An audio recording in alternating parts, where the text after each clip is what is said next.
मेरे मुअज़्ज़ज़ सामीन अस्सलामु अलैकुम। आज के ग्लोबल विलेज का बगौर मुशाहिदा किया जाए तो आपको पता चलेगा कि यहूदियों की नजरें सारी दुनिया के पानी पर लगी हुई हैं। समंदर और आबी गुजरगाहें सब इनके कब्जे में हैं। गवादर और कराची के साहिलों से लेकर सोमालिया तक तमाम बहरी गुजरगाहों पर अमरीकी बहरी बेड़े बुराजुमान हैं और हर गुजरने वाले जहाज की तलाशी ली जाती है, जिसकी वजह से हालात ऐसे बन चुके हैं कि समुद्री रास्तों पर एक मकाम से दूसरे मकाम तक जाना बहुत मुश्किल हो चुका है।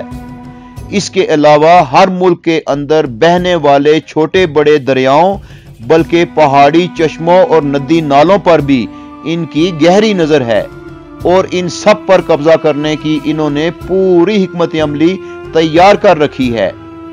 इंडिया में 1980 के बाद से लेकर अब तक 80 से जायद डैम बनवाए जा चुके हैं, जबकि इस अरसा में पाकिस्तान में एक कालाबाग डैम भी नहीं बनने दिया गया।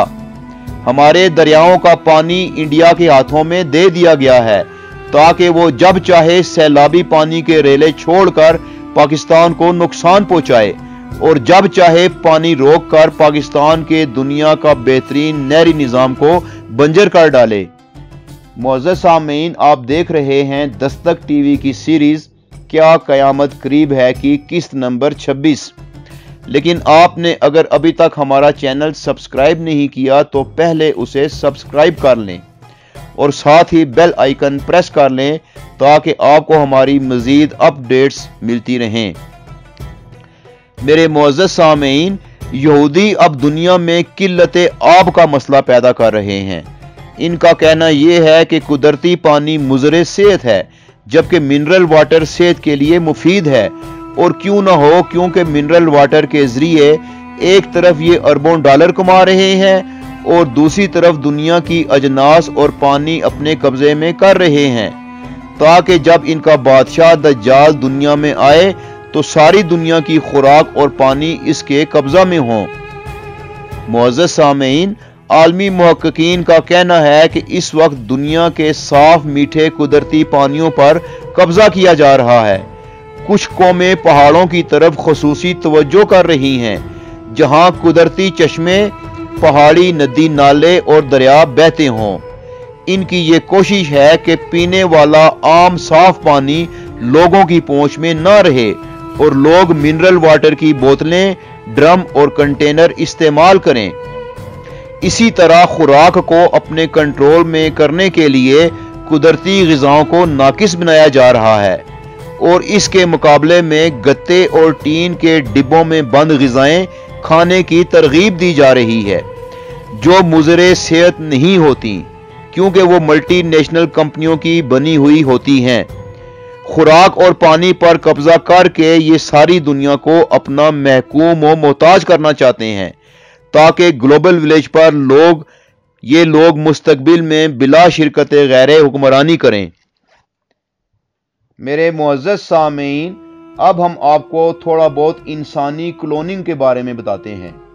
इंसानी क्लोनिंग जिस पर तेजी से काम जारी था, लेकिन अक़वाम मुत्तहिदा ने तमाम ममालिक और उनकी अवाम की शदीद मुखालफत को देखते हुए क्लोनिंग पर मुकम्मल पाबंदी आयद तो कर दी, मगर सोचने की बात है कि क्या दरे पर्दा इंसानी क्लोनिंग पर काम नहीं हो रहा होगा। आलमी मुफक्किरीन और मुहक्किकीन के लिए ये बात एक सवालिया निशान बन चुका है।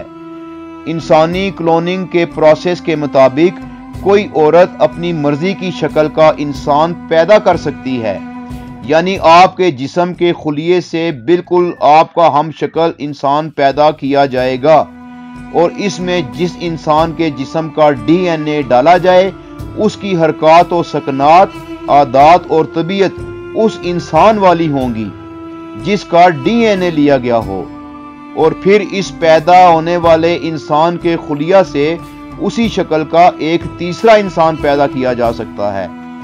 इस तरह से एक शक्ल के कई इंसान पैदा किए जा सकते हैं।